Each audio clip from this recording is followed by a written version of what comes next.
Sebelumnya, Irjen Polisi Roni Sompi dalam Kompas TV sebelum jeda tadi menyatakan bahwa sudah ada kasus begal yang terungkap. Kita akan lihat karena kita punya data yang telah dikumpulkan oleh Litbang Kompas terkait kasus begal yang terjadi selama bulan Januari hingga bulan Februari tahun 2015.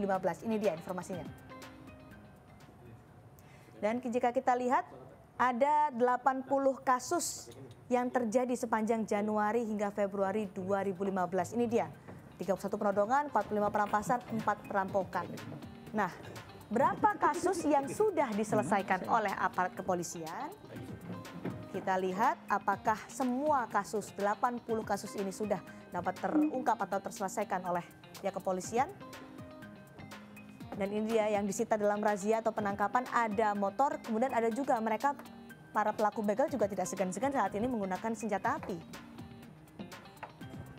Nah, itu tadi ada 80 kasus, tapi informasi yang kami dapatkan yang terselesaikan Pak Roni, hanya sekitar 50% kasus. Itu tadi. Dan tidak hanya Mas Ferry dan juga Pak Roni Sompi sudah bergabung bersama kami, seorang kriminolog, Pak Adrianus Meliala. Selamat malam, Pak Adrianus. Nah, terima kasih juga telah hadir Pak Adrianus. Udah hadir, tapi nggak ada di sini. Tiba-tiba. Jadi berkumpul. Karena ini serius begal soalnya ya. Siap. Jadi gitu, ketika muncul.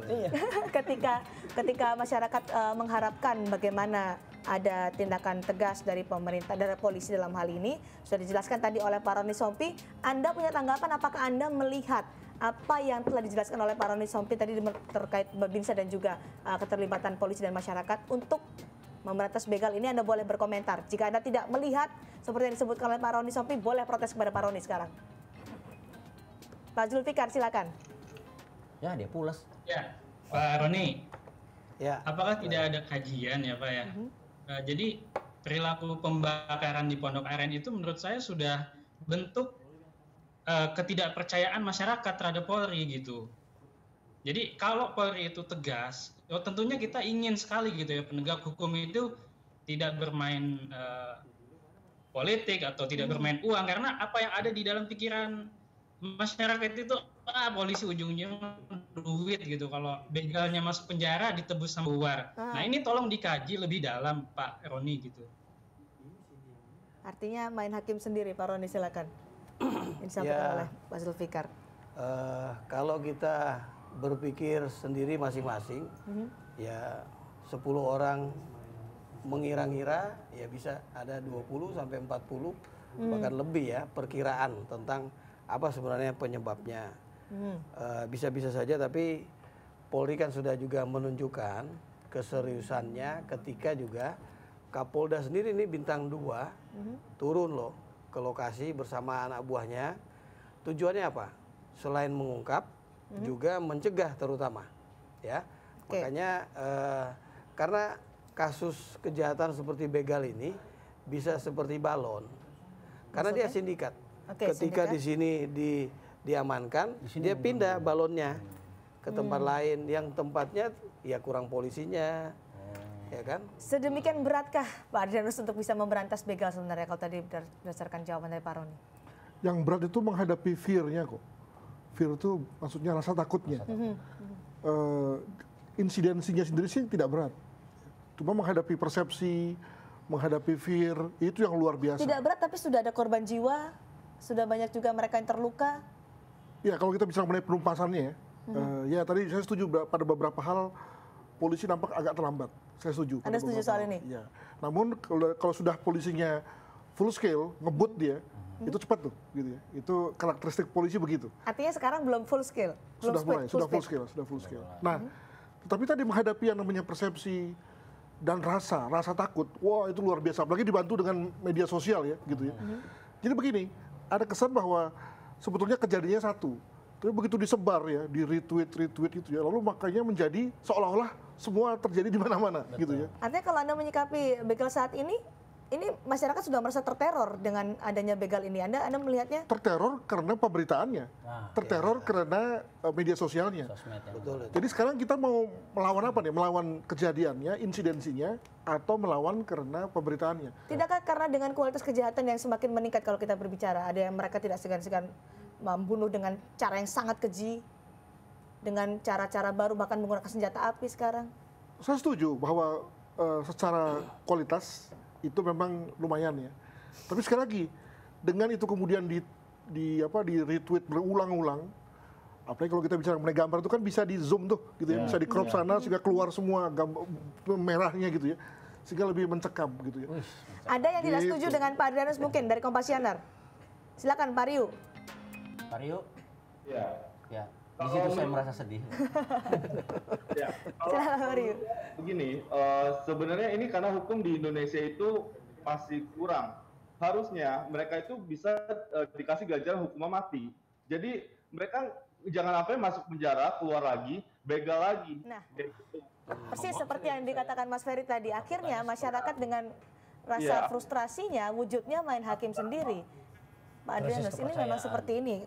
Saya kira saya tidak setuju ya, karena masyarakat yang sama, Mas Ryu, Mas Sabat tadi, yang pertama tadi, Pak Zulfikar. Pak Zulfikar gitu ya, Zulfikar, ya. akan juga teriak-teriak juga ketika polisi melakukan tindakan tegas juga. Ya. Artinya? Maksudnya? Jadi masyarakat Indonesia kan masyarakat yang tidak konsisten kan, mudah sekali berubah, apalagi terkait dengan polisi gitu ya. Nah sekarang dibilang, ayo bikin tindakan tegas, tembak mati.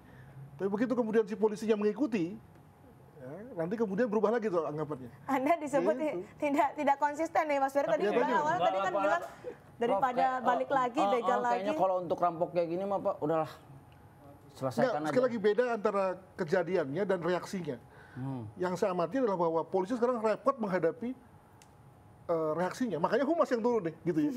Bukannya busernya, bukannya Kembali reskrimnya. kita mengkritisi tentang peradilan massal yang diambil caranya oleh masyarakat sebagai jalan pintas mungkin kalau kita bilang karena wujud frustrasinya. Sebenarnya ada konsekuensi hukum yang jauh lebih besar dari itu. Dan juga tidak menyelesaikan masalah begal itu sendiri. Pak Saya Adrianus. setuju. Kan niatnya si para pembakar tadi adalah agar polisi lebih serius dan seterusnya. Mungkin gemes Tapi apa juga. yang terjadi malah kemudian si pelaku harus berhadapan dengan hukum. Karena menghilangkan nyawa orang lain, betapapun niatnya baik, juga salah. Terseret lagi dalam kasus lingkaran kejahatan yang Itu sama dia, dengan begal. makanya saya mengharapkan agar kita tetap fokus ya. Kalau mau bicara lebih jauh lagi, ketika misalnya, ini kita ngomong agak serius ya, ketika kita bicara mengenai orang Lampung, apa nanti orang Lampung nggak marah tuh? Iya. Nanti ujungnya keluar Sara masalah lagi. SARA juga. Sara. Nah, ini makin panjang nih, padahal sekali lagi masalah kita adalah masalah begalnya kan. Makanya kita semua bertanggung jawab terhadap agar jangan tereskalasi menjadi masalah-masalah yang lain-lain lagi. Jadi apa yang harus kita lakukan Pak? Kalau misalnya saya nih ngegap begal, saya harus ngapain nih Nah, Pak? itu dia. Ngegap. Iya. Ngegap itu apa sih maksudnya? Nangkep Pak, begal. nangkep Pak. Ketangkap nih Pak gitu. Gitu ya. Ayo mau kemana lo? Apa yang harus dilakukan saya mesti ngapain? masyarakat? Saya kitik-kitik apa gimana Pak? Pakai celurit tapi kitik-kitiknya. Gimana tuh Pak Adrianus? Saya mesti gimana Pak? Semua orang memiliki yang namanya kemampuan defense, ya kan? Self defense namanya. Tetapi juga termasuk dalam konteks defense adalah lari. Jadi kalau saya sebagai Anda, Ya. saya lebih berada pada posisi lari. Kalau Bukan dikejar? Pak, maksudnya gini Pak. Maksudnya saya nangkep nih begalnya, pelakunya saya tangkap nih. Sebelum lari, Ya kalau bisa ditangkap, ya bawa ke polisi dong. terus di polisi dia, Panggil polisi, kemudian nanti polisi datang, diserahkan, sudah. Itu memang sampai di situ peran masyarakat seharusnya ya. Iya. terus dimasukin ke penjara nih Pak ya. Misalnya dapatlah 5 tahun gitu Pak ya. Terus keluar, yakin Pak bakal jadi orang baik Pak? Nggak akan mengulangi lagi pekerjaannya gitu. Nah, kalau begitu kita bicara mengenai penjara sebagai universitas kejahatan. Lebih panjang lagi. Tapi Jadi alih-alih dia SKS itu. masih mengkritisi soal peradilan massal yang diambil oleh masyarakat terkait kasus begal ini, kami punya informasi bahwa ada hukuman serius yang juga diterapkan bagi para pelaku main hakim sendiri. Ini dia. Ada hukuman seriusnya adalah hukuman penjara juga. Maka jika masyarakat yang justru kalau kita berkaca pada kasus kemarin ikut menewaskan para pelaku begal, ada hukuman yang sudah menanti dengan pasal 359 KUHP. Hukuman penjara selama-lamanya 5 tahun atau hukuman kurungan selama-lamanya 1 tahun. Kalau Artinya ikut juga dalam lingkaran setan kasus begal ini. Kalau ketangkap. Kalau ketangkap. Namanya masa kan ribuan di situ ya kabur udah. Nah, kelar. kita akan memperdalam hal ini. Usai jeda tetap bersama kami di Kompasiana TV.